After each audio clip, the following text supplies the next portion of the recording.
ennongoosereza mu mateeka agafuga ebyokulonda n'amateeka agamu boolyawo agala gobadde otunulira nti demokrasiya gamulemesa okubeera ow'ekimmemmette muggwe ensonga ki ezenkulu ezibadde zikuwa amaanyi ago? Okusooka kikulu nnyo okutegeera abatulaba eyo nti abantu bwe basalawo okugamba nti lino ggwanga lyaffe balikolera baliweereza, naye bwe mugamba nti tuli mu ggwanga lino muba n'endagaano. Waliwo amawanga agalina endagaano empandiike ate amalala si mpandiike. Eggwanga lya Uganda lirina endagaano ezeekyuka okuva mu ndagaano eyateekawo ensi Uganda eya 62 ezadda ziddako, eya 66 ey'ekimpatiira, eya 67 ate ne 95. Endagaano ezo zibayita ssemateeka oluusi si za nkomeredde, tezoolebwa mu mayinja, tezikwatibwako. Naye okukwatibwako kwazo mu mawanga agalimu obugunjufu kuba n'ekigendererwa si kyakuyamba bali mu buyinza oba okuyamba omuntu, naye okuyamba eggwanga eryo okutandulula ebigere mu byenfuna, mu byobufuzi, mu nkolagana n'amawanga amalala, ate n'okwongera okwetegereza ebyo biba bikyuse, kubanga amawanga gakyuka mu byenfuna. Emabega eri twali twogera ku mmwanyi, twali twogera ku taaba, twali twogera ku pamba, twali twogera ku kopa, kati twogera ku mmwanyi na zaabu n'amafuta. Kiba kitegeeza eggwanga eryo waliwo ebikyuse ne tekinologiya. Kati ku ssaawa eno obungi bw'abantu obwogerebwako nabwo bukyuse, ate ne structure oba enteekateeka by'abantu abo mu myaka nayo yanjawulo.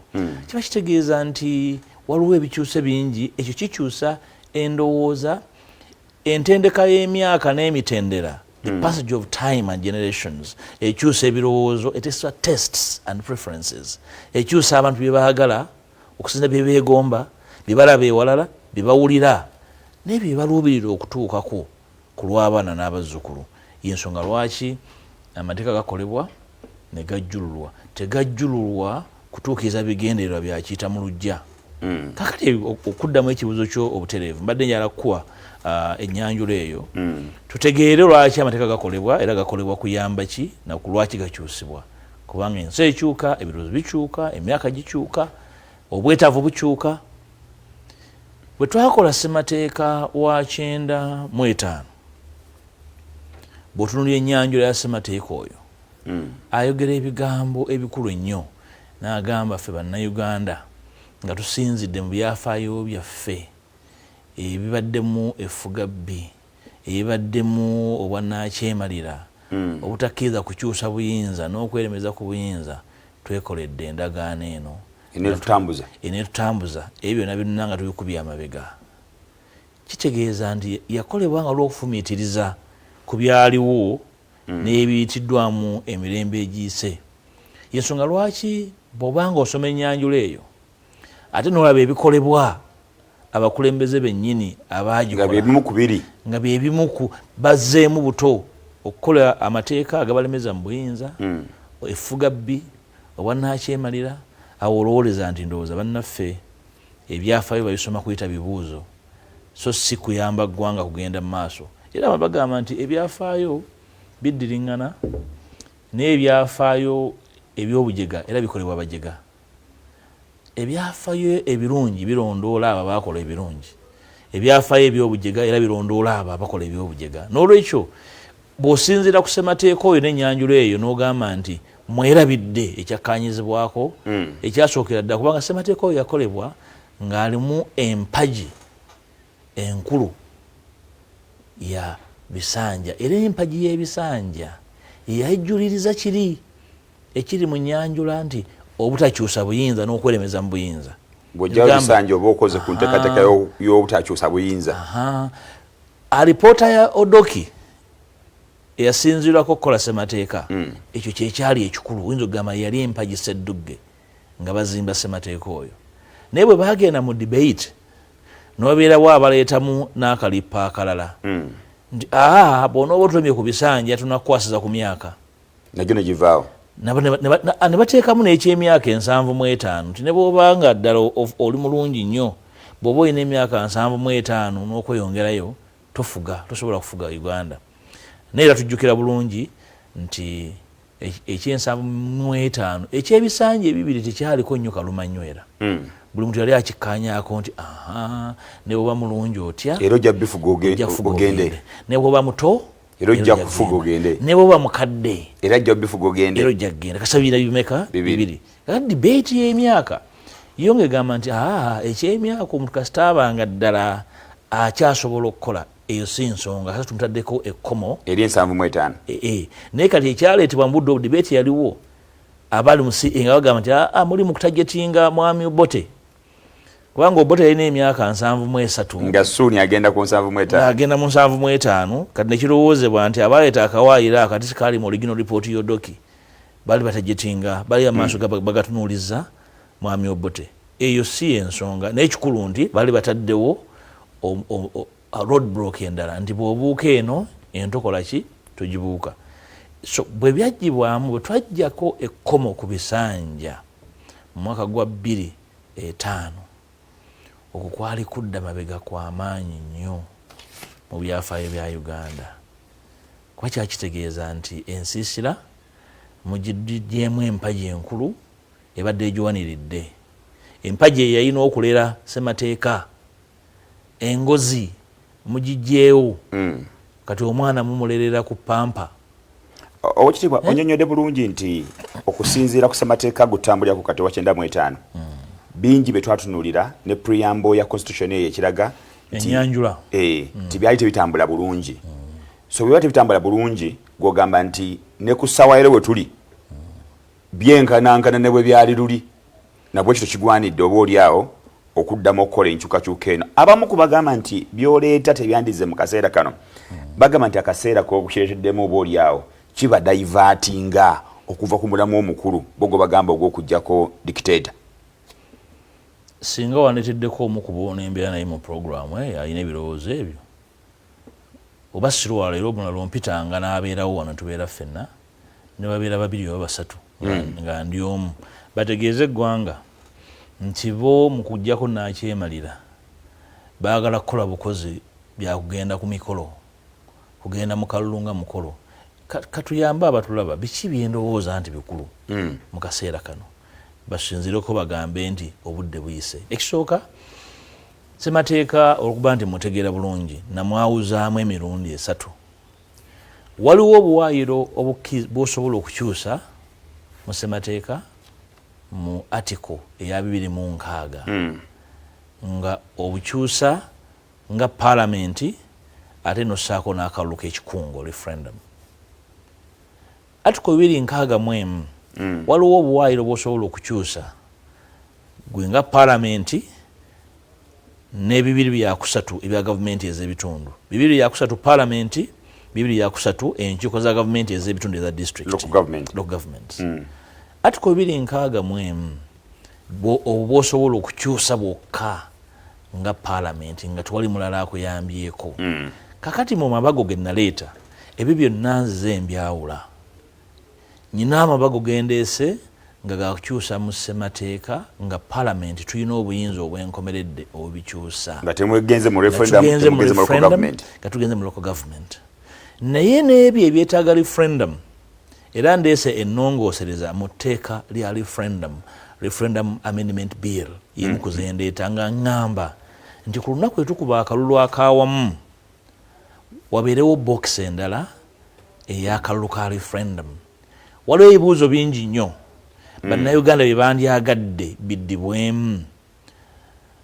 Mu mawanga agakuze mu demokrasiya temusobola kubeera mu ggwanga nga waliwo ekibuuzo ne kimala emyaka 5 nga tekiddiddwamu nga abantu bakibuuza.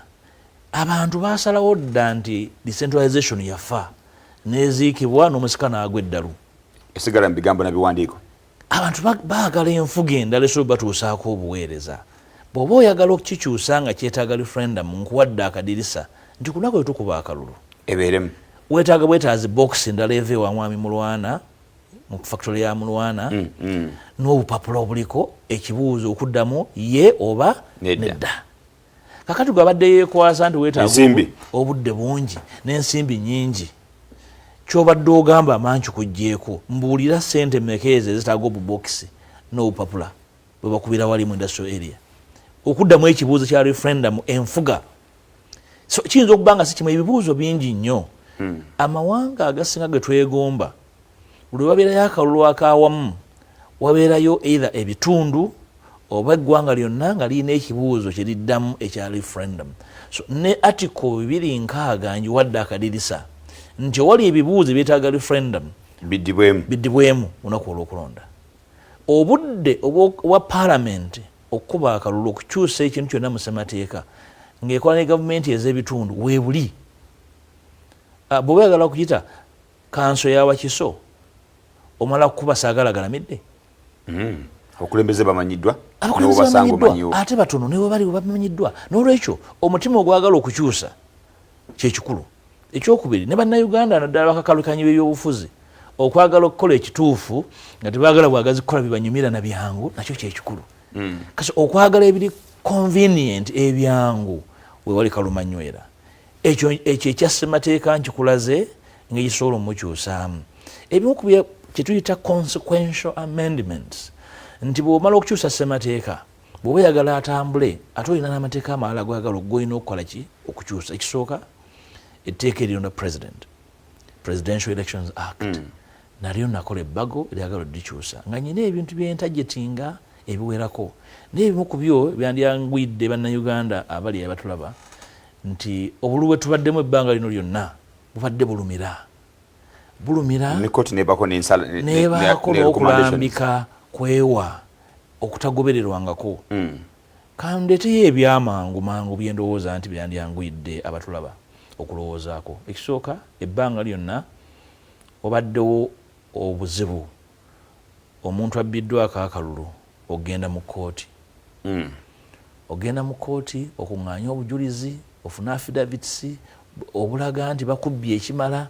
Kakati ekyo nayo nnyina eddagala kabakumye ekimala kazibu n'okudifininga substantiality clause eyo nti bakubbye naye kyebakubbye tekimala. Otegeera otya nti kyebakubbye tekimala nga tomanyi byafudde Koboko, tomanyi byafudde Kalamojja? Nyina eddagala. Ekisooka ngamba nti ebbanga lyonna bakandidate abadde bagenda mu kkooti bafunye obuzibu. Babadde akalulu kaggwa nga kandidate aliidinga bamusibira ewaka. Twakira ku Dr. Besigye, twakiraba ku Honorable Kyagulanyi. Kati ngamba nti tukole ennongoosereza nti omulonzi yenna abe wa ddembe ogenda mu kkooti okwemulugunya nga akalulu ka president kabbiddwa. Kasita oba ng'oli mulonzi eyeewandiisa osobola okugenda n'owekubira ki enduulu. Kiba kitegeeza nti okusibira Kyagulanyi ewaka tekyali nsonga. Omulonzi asobola okukola ekyo.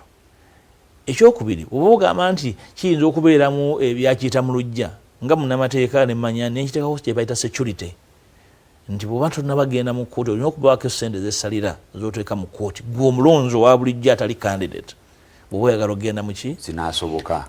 Nedda mu mateeka ge tuyita civil proceedings kibaamu kye bayita security for costs okwewala omuntu okumala gatwala bisangosango okumalira kkooti obudde oyo agenda abeere wankizo. Kati presidential candidate tosobola kubanga oba epate nga tosobola kugamba nti gundi agende ku lwaffe mu kkooti kubanga candidate musibe. Ekyo kyekimu ku byo. Ekyokubiri njagala mu kulonda kuno district yebeebeera entabiro y'akalulu okkakuba n'okkalangirira. Ebyokugamba nti mulinde ebinaava enamboole yebimu ku bivaako obubbi bw'obululu. Ne bakuba akalulu eryantonde ng'owangudde kagenda okusala lwera nga bakusinzeeko kitundu nga bwevedde. Njagala akalulu akakubulwa e Masaka mu Masaka City bwe balangirira abaka ba palamenti abasatu ne president balangirire final outcome akalulu ak'enkomeredde aka president awo balangirire nti Masaka Kyagulanyi agiwangudde ne Gomba agiwangudde era final results zikoze eki zifulumye. Mukyo presidential candidate ng'olina ba agent bo abesimba oba onoonya DR forms 146 zokka sebo tube obeera wano nga muli ku TV Electoral Commission basoma nti Kabera Maido polling station C really ebyo byabugwagwa ku mulembe guno omutebi tunoonya bunoonya DR form evudde Kabera Maido district gye twetaaga yokka kuba kyanguyira okuŋŋaana n'okulangirira amangu kakati candidate yemulugunya tasobola kwemulugunya buli wamu alondebwe mu district ezo gyalowooza nti gye baamu wano banzibye zaaba atwala mu kooti ndowooza ekyo kyanguyiza abantu okusoomooza ebivudde mu kulonda n'okugyawo kiri ekya substantiality ekyabakubbye n'ekye bakubbye tekimala nkwaddeko buyi akatono ennyo ku byo byendowooza nti bisobola okukyuka bw'obanga oli opposition ng'oyagala nkyukakyuka ng'oyagala kgenda mu kalulu nga byonjogeddeko biwakanya mu ngeri y'obutamanya biki bitegeeza weewa obudde obitegeere bw'obanga oyagala kugamba nti odduka ogende mu kalulu ebyo tewali budde bwabyo oliko emmandu embi atulaba tugenda kumulamu wetukomawo tukyalina ensonga nyingi tukyali ne Right Honorable Mathias Mpuuga tukyalina ensonga nyingi zetugenda okubanga twogerako sagala oveewo tukomawo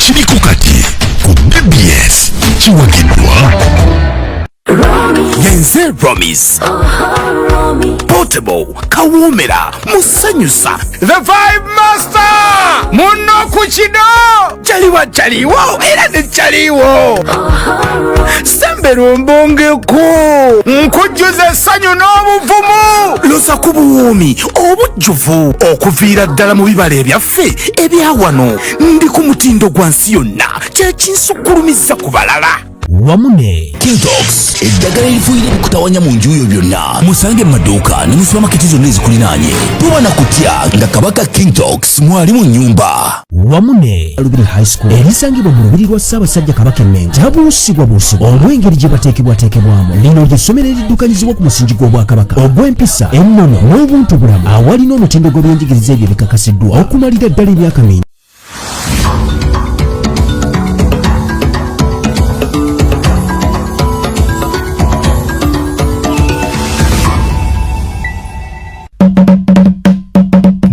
that corruption cripples Uganda's development? It's time for you and I to put an end on this. We can work together to end corruption. Let it be your responsibility to report to the established anti-corruption agencies. A corruption-free Uganda starts with you and I. Your right, your role. Say no to corruption. This message is brought to you by the State House Anti-Corruption Unit.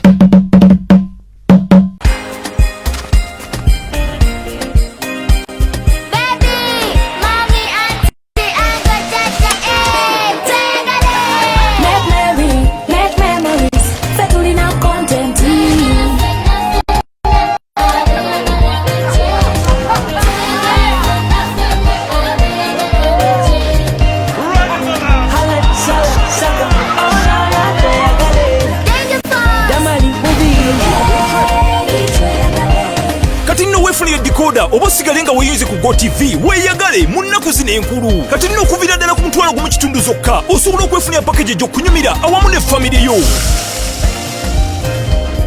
GoTV Uganda, love it!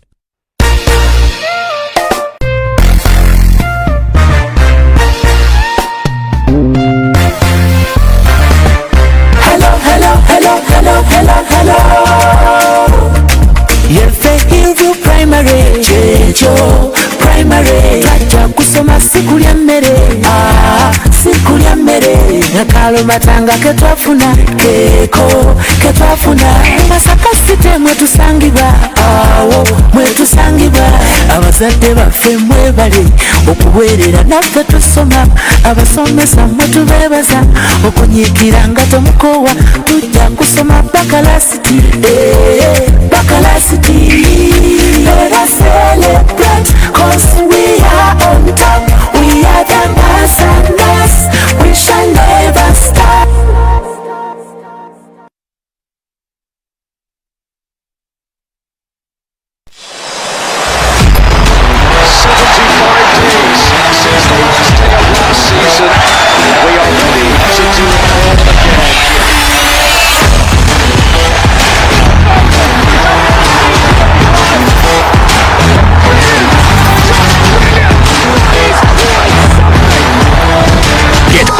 football on DSTV Compact for only 110,000 shillings per month. Okunoonyereza kulaga nti kati omuceere yemmere esinga okwettanirwa mu masomero ku mitendera egy'enjawulo mu makampuni amaka n'abantu ssekinnoomu olw'obwangu obuguliko mu gutegeka ne gufuuka emmere kati eyanguyira buli omu. Kale wadde nga byonna biri bityo naye okufuna omuceere omuyonjo omutali mayinja omutali bisasiro kibadde kyakaweereege nnyo okutuusa lwe twafunye kampuni ya mujje tukole Agro Processors Limited. Anti balina ebyuma ebirunga amayinja mu muceere n'okugyamu ebisasiro byonna olwo ne gufulumanga muyonjo. Emiwendo gyabwe mirungi era nga bakola news delivery mu Uganda n'ebweru waayo. Mujje tukole Agro Processors Limited bali ku roundabout ya Masanafu mu industrial area Santama Road. Ate nno ne simuwandiika 0754 5 752 n'eddala eri 0779 5 752. Welcome to Good Time Schools Kawala, nestled in the serene surroundings of Kawala. Our school is fully registered with the Ministry of Education and Sports, ensuring that your children receive the highest standards of learning in a peaceful and supportive environment. At Good Times, we believe in a holistic approach to education. We offer a wide range of co-curricular programs, including games and sports, music, dance and drama. Our multicultural education program broadens our students' horizons, and we even arrange international trips to expose them to diverse cultures and global perspectives. Our facilities are second to none, with a well-equipped library, a modern computer lab, and spacious dormitories. For our boarding section, we provide a comfortable and secure environment for learning and growth. For our day scholars, we provide reliable transportation to and from school, ensuring their safety and convenience. Our tight security measures guarantee a safe learning space for all our students. Enroll with us today and give your child the best start in life. Good Time Schools Kawala. Good start, good end. Susuli bw'atafa atuuka ku lyengedde gw'ekyali omulamu omukisa gw'ogwo n'okuva mu bakugu ba YPA. Ono kasooli gwe baleese w'okkuleeta kamwenyumwenyu okozesa emitwalo 7 n'okungula emitwalo 3 buli sizoni ng'amagoba. Lubeerera bw'okozesa kamu 3 ofisa emitwalo 6 buli sizoni ng'amagoba. Ate gwe atandise n'obukadde 2.5 weefunira kamu 2 buli sizoni. Lubeerera bino byonnete myakagere nga nnima omugongo gudunuma byonna bisiibule anti YPA yekulimira yeenoonya ettaka era yeenoonya n'akatale gwe noonoga ssente ng'omubege babulimi bwagaana mujje mu YPA muwone ennaku kuva ku noti 7 noti 3 noti 34 oba noti 774 313 551 wakyalire ku kalina yaabwe ku Lubaga Road okulira n'engalabi oba Nansana Naluvule okumpi n'amafuta ga Prompet weewandiise kati YPA.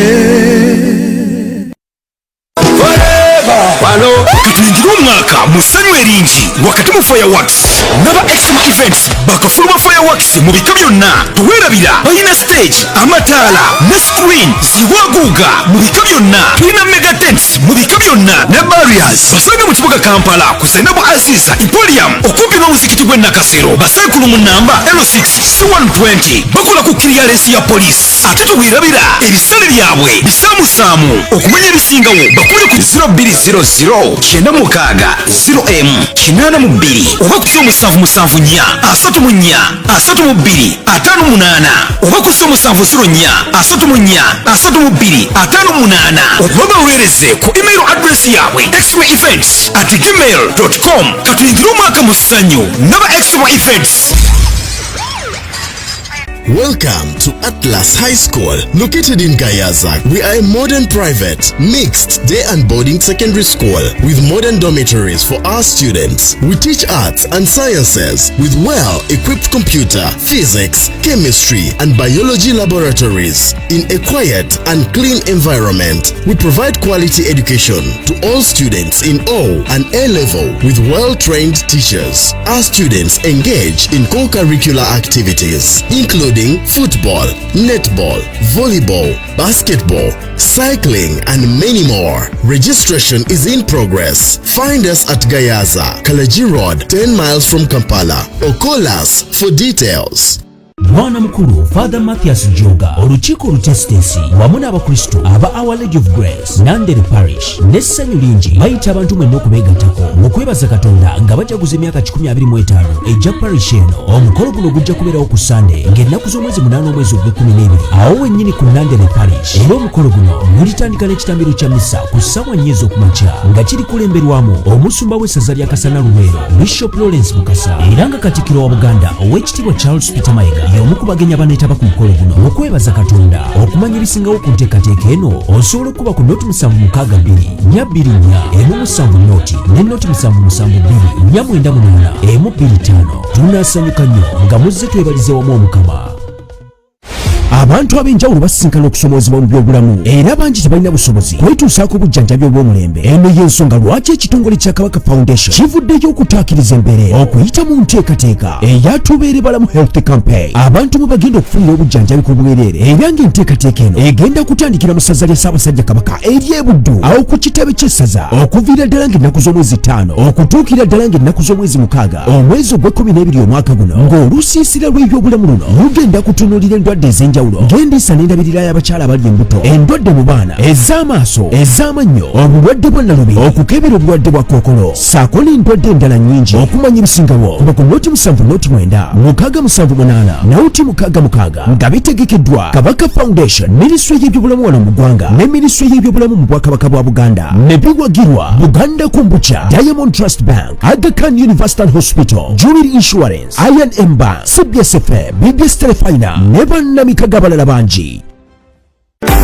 Nabagereka Development Foundation ekutuusako ekisakata kya Nabagereka Gatonnya 2025 kujjana ne school e Bombo okutandika nga 4 okutuuka nga 18 January 2025. Ekisakata kya Nabagereka ly'eggunjuliro ly'abaana mu mpisa ennono n'okubasigamu obuntu bulamu okwongera okukuza abaana abobuvunaanyizibwa kyakutambulira ku mulamwa okukwanaganya obuwangwa baffe ne tekinologiya. Okwewandiisa kugenda mu maaso mu ofiisi ya Nabagereka Development Foundation Bulange Mengo kujjana ne school e Bombo ku City Parents Primary School ku Trinity College Nabingo ne ku Matafega Finance Trust Bank gonna okwetooloola eggwanga. Osobola n'okuwandiisa omwana ng'oyita ku mutimbagano gwa www.nabagereka.org okumanya ebisingawo kuba ku 0706 17 83 71 oba 0772 57 23 14. Ekisakata kya Nabagereka Gatonnya 2025 kitegekeddwa Nabagereka Development Foundation.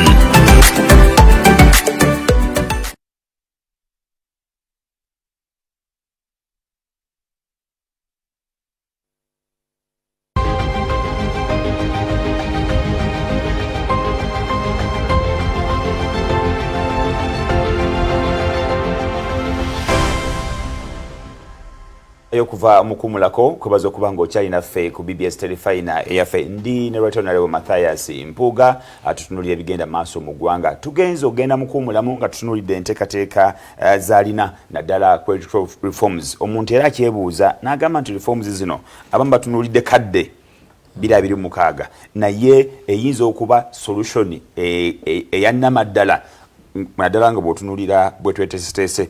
Omuntu ayinza okugamba bwe njoga tweteeseteese kuba ababyogera ba opposition kati bo bagamba nti bakyalimu engeri y'obumulumulu obw'okuba nti tebakwatagana bulungi. Zino reforms bwe zigira mu kaseera kano nabo nga tebalina bakwetereeza kiina kye kiyinza okubayamba mu 2026 and beyond. Ekizibu ky'ebyobufuzi ne bannabyabufuzi kwe kukola bitukola ng'otaddewo endabirwamu nga weerabamu wekka, temuli mbalala nga olengeramu matuugo na nnyindo yo n'amaaso go. Nze ebyobufuzi ebyange gye beeta bigamira theory, nze njagala bwe nteekawo endabirwamu mu maaso nga neerabamu naye nga mu background buli muntu yeeraba n'atalengera liiso lye wakiri nga alengera okutuukwe. So bw'obukola ebyobufuzi nga bibyo byakweraba wekka otandika okulowooza nti bano bwe mwerumaaluma eggwanga nga liyimirira tesobola kubalinda. Kiri eri bannabyabufuzi sekinnoomu mu bubondo bwabwe mu bibiina byabwe okutegeera nti eggwanga ddene okutusinga. Ekyokubiri nti obwetaavu bw'okukola enkyukakyuka mu byobufuzi n'ensonga ezikwata mu bukulembeze kyamangu era kiruddewo.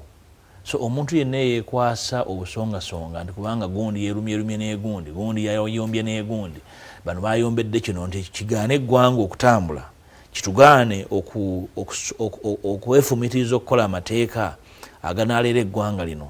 Ekyo kyekyobujege ekisembayo. Ebibiina by'obufuzi si ggwanga gye beerumiraalumira bijja kuvaawo eggwanga lisigale nga likola ki nga litambula.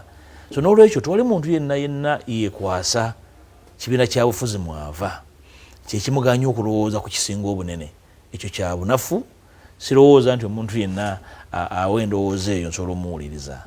so ebigendererwa ebyokukola ennongoosereza okusobola okuleera eggwanga nkuwaddeko ekifaananyi ery'etteeka lya president n'etteeka lya parliament nawe ebirowoozo bannayuganda beemulugunyiza nnyo ku parliament engeri gyefaananamu obungi bw'ababaka n'engeri gye balondebwamu nyina ebirowoozo by'okukyusa parliament eyo debate ebeerewo bwe muba mulowooza nti parliament eyo tesobola kisalawo tukitwale kalulu ka referendum nakyo kikubweko akalulu kubanga nze ndowooza nti buli district eveemu omubaka omu omukyala ate n'omubaka omulala asobola okubeera omukyala oba omwami ekyabakyala kisigalewo olwokuba ekyo sikirina buzibu naye ate wabeerewo n'omubaka omulala asobola okubeera omukyala oba omwami babiri buli district ekyo bwekikola okendeeza obunene bwa parliament ekitundu kimu kyakubiri by half naye ate tuteekawo ne parliament yetuyita upper parliament upper chamber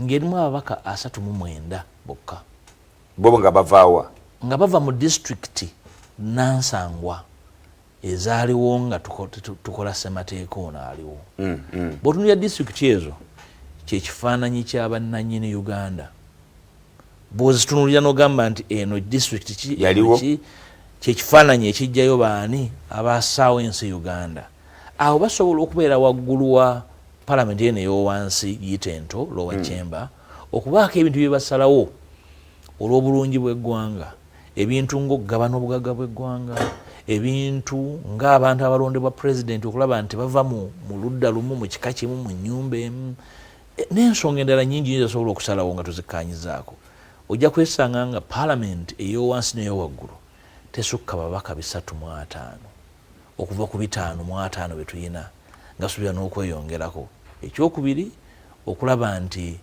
palamenti ababaka abalondebwa constituencies twabeerawo okunyigiriza kitundu kimu bw'ogamba nti oyagala ababaka buli district nga bavaamu kyenkanyi district ezimu zirina okuvaawo zigattibwe tufune ababaka nga population kumpi yenkana muganda wange Nabweseggona constituency gyavaamu ndowooza erimu abantu 50,000 alina district zayinza okuba nga agatta nga ziringa 2 nyina ne constituency gyemmanyeemu eva mu mukwano gwange omu WNRM alina abalonzi 6 bw'ofunako 13,500 nga kiwedde oba owangudde mu muluka gwa Nnyendo Masaka City gulimu abalonzi kumpi 1,000 omuluka gumu kakati n'olabira ddala nga kati obutali bwenkanyi obwo ekifo ekituufu okubwogerako bakiyita parliament kati omubaka wa parliament bw'oŋŋamba nti ebyo bikuli wala tewaliwo budde mba neebuuza olugendo olwakumenya okuva giwavo gye mu parliament lwakumenyera ki transport lwaki wamugenda mu nnimiro amateeka amala gendowoozaako okukyusa ng'etteeka lyakyoka ebyokulonda kubanga kyoka ebyokulonda waliwo ebyakalagirwa mu kooti ensukkulumu ne kooti enkulu okukkiriza bannayuganda abali ebunaayira okulonda n'abasibe abasibe omuntu bw'asibwa eddembe erimu livaawo erimu alisigaza erimu ku lyasigaza kwe kusalawo ani amukulembera omusibe gwe tuyinza okugamba nti eddembe lye talirina yeyo yasalira ogw'okufa osalira ogw'okufa mu mateeka tuyinza okugamba oli decommissioned linda saawa so n'olwekyo oyo oyinza omugaana okukola ki okulonda naye ate naye balonda pulezidenti yekka kubanga ekyabaka ba parliament kiyinza okubeera ekizibu kyekimu n'abali ebweru w'eggwanga bakkirizibwa okuba akalulu aka pulezidenti abannayuganda abali ebweru w'eggwanga abalisobola okulonda bali kumpi mu bukadde 2 bafiirwa mukisa ogwo naye ate nga kubanga mu nkola ey'obukulembeze entuufu omuntu yenna awa omusolo oba agatta ku byenfuna by'eggwanga aba alina okusalawo ani amukulembera ekyo bw'okimuggyako era oba onafuyiza okusalawo kwe n'olwekyo ekyo amateeka gakisalawo kooti zakisalawo nejjuzi mu 2021 omulamuzi wa kooti enkulu Lydia Mugambe yasalawo eggoye ku nsonga y'abasibe n'abali ebweru w'eggwanga okulonda kakati okubateekerawo okulonda tulina okukola ennongooseza mu tteeka lyakakyoka ebyokulonda etteeka eddala linjagala likyuke liteeka era ebibiina by'obufuzi bw'olitunuulira likifuula kizibu nnyo ebibiina by'obufuzi okukolagana mu nkola ya coalition. Njagala nakyo kikyuke kubanga ekigendererwa kyali kuteekawo byabufuzi ebigoberera amateeka naye ate n'okunyweza enkola ya demokrasiya. Tokifuula kizibu nnyo bibiina kukolagana nga etteeka lyakifuula ng'ekitasoboka. Kati ebyo bijjululwe tubiteeseeko ng'abakulembeze b'abantu. Ndowooza nti byangu nnyo okuteesaako okuggyako oyo agamba nti talina birowoozo ali mu palamenti nga bino bimukalubira okutegeera wakiri abeere waawulirize ababitegeera babiteeseeko ayige addeyo ayogenda abantu be. So amabago agawirako ago n'etteeka lya gavumenti ez'ebitundu nyina byenjagala bikyukemu.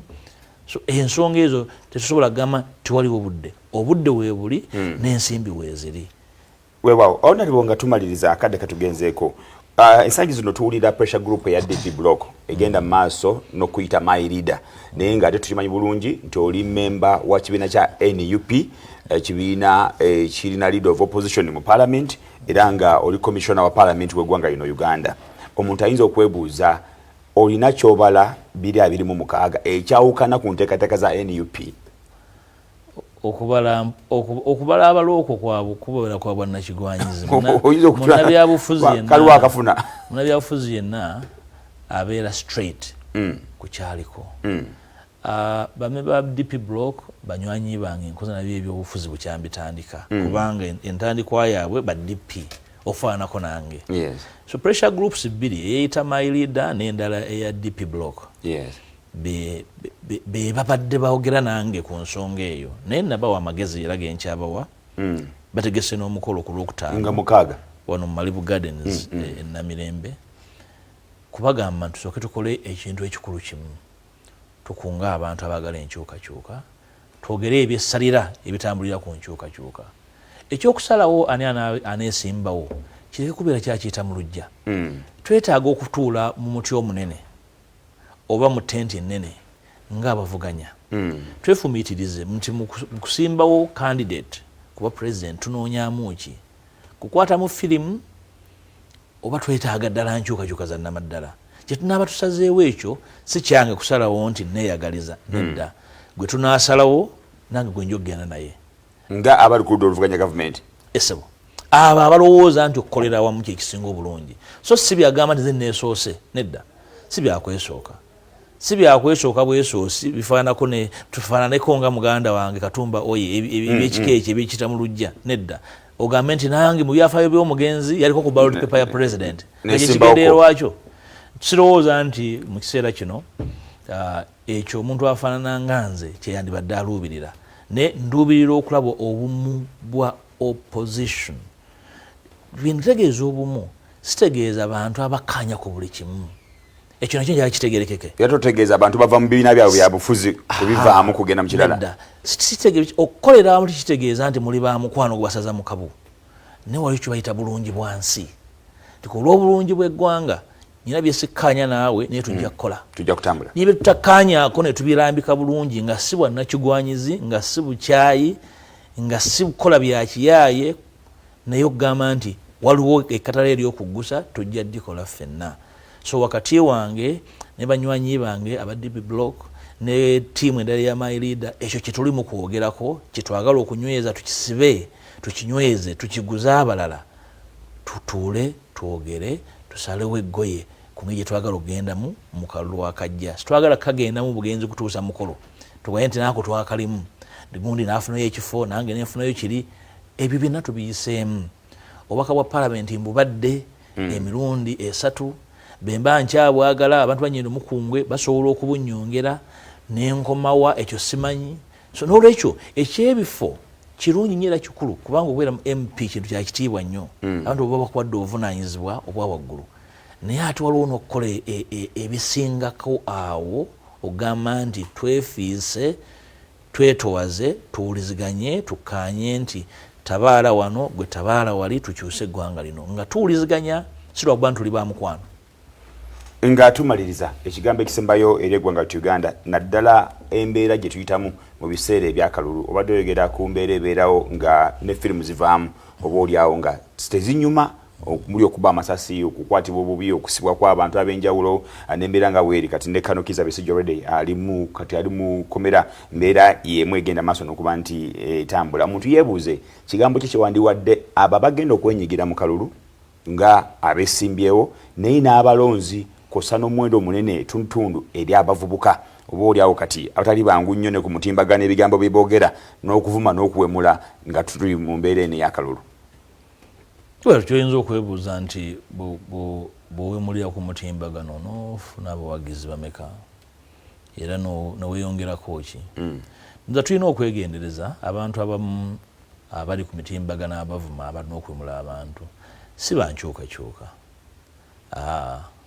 bapangise naye ekyennaku waliwo bannaffe abagamba nti baagala enkyukakyuka naye nabo nga bambi tebawunyiriza kutegeera bugazi bwa nsonga zino. Abantu bonna abaagala enkyukakyuka mu kiseera kino ekyokubanga Dr. Besigye ali mu komera ng'ali mu komera mu ngeri y'ekimpatiira naye nga tukitwala ng'ekya bulijjo ndowooza bunafu bw'amaanyi nnyo erife abaagala enkyukakyuka. Mu kaseera kano wandibaddewo obumu obw'enjawulo obubanja effujjo eryo likome ku bavuganya gavumenti. Tewaliiwo pressure emala eri Mwami Museveni kukola bituufu by'alina kukola. Ekyomugamba nti tugenda kwesimbako yo si pressure ebyo abiyiseemu bulijjo abalaba ebyo abiyiseemu naye kye tulina okuba nga tukola mu kiseera kino kwe kumugamba nti kino na kino olina okubikola ku lw'eggwanga era tusobola okukikola naye bwe tubanga abantu tuli mu kwesookayo bwesoose wali wange neesoosewo tubabajjawo ndowooza nti awabeerawo akabenje mu byobufuzi ebyopposition. So abavuganya abaagala enkyukakyuka tulina okutegeera nti eggwanga litusinga obunene. Obufu bwe twetaaga ne bwe twagala okwekuumira kitono nnyo si ffe tusooseewo okwogera ku nsonga zino ennene okugezaako okwekkakkanya buli omu okukkakkanya munne ndoobo byabufuzi bya kito. Ebyobufuzi ebyekikulu kwe kutegeera nti obuvunaanyizibwa bwendimu si bwankomeredde mbukola n'abanaddawo basangewo infrastructure basangewo ekifaananyi basobola okuyingira obukulembeze ngatto bweba tekutuuka tokijjaako soole oba buwuzi esobola okutuuka. So ekyo okuŋŋaana tugamba nti engatta eno etuukaani ajambale tugende ajambale atukulemberemu tojjaamu buwuzi togiyiwaamu mazzi na sabbuuni nga bwemanya bwe bakola nti bw'oyiwamu sabbuuni ng'egaziwa era ejja kufaanana ng'engege ng'ojambadde. So n'olwekyo okuwuliziganya tusalewo okukola ekituufu wakati mu butakkaanya tebujja kubulawo ebbanga lyonna n'ekibiina ekiri mu buyinza beerumaaluma enjawulo gye bayina nti obuyinza bubakkakkanya ate ffe abatabulina ne tufaanana nga ababulina ne tutafaanana nga ababwetaaga ekyo kyekyewuunyo. Weewaawo nsaba osibule akadde katugenzeeko. Njagala kwebaza ssebo okunkyaza ku nkyaleero n'okusaba era okuyita bannayuganda abaliyo ku Lwokutaano mujje nga mukaaga Malibu Gardens awo waggulu wa Victorious twogerezeganye tuwuliziganye tuleke kutakola byabufuzi bya kiinagana. Waliwo omukisa munene nnyo okukyusa eggwanga lino mu kaseera kano. Waliwo munnange yagambye nti tulinganga abali mu kiseera kya 1962 mu byobufuzi bya Uganda. Abatalaba kigenda mu maaso waakiri muwulire nga bwe ntera okugamba buli kitundu ekiri ku mutwe gwaffe tukikozese maaso galabe abayina amatu waliwo n'abatasobola kulaba naye nga basobola okuwulira n'obwongo tubukozese tuleke kukozesa mumwa gwokka tegumala ate bw'okozesa omumwa nga togugasse ku bwongo onafuye abakozesa byonna tukkakkanye twetowalize omulimu gw'okukola weeguli ate buli omu alina waasobola okujja nga eggwanga lino literedde weewali ekkatala ekkulu ery'okukola ababavuganya n'abalina obuyinza tubawalirize okutegeera nti eggwanga lisinga obuyinza bwe bakutte. Weewaawo tweyanza nnyo tweyanzeege Right Honorable Mathias Mpuuga ensonga muziwulidde naddala n'ebibuuzo ku nsonga ya reforms azinnyonnyodde bulungi ate nawa gye batunuulidde mu nteekateeka y'okulaba nti eggwanga lifuna enkyukakyuka. Pulogulaamu yaitu bwegenze sigala ku terefayina yaffe. Ayi Katonda kuuma maaso moogi.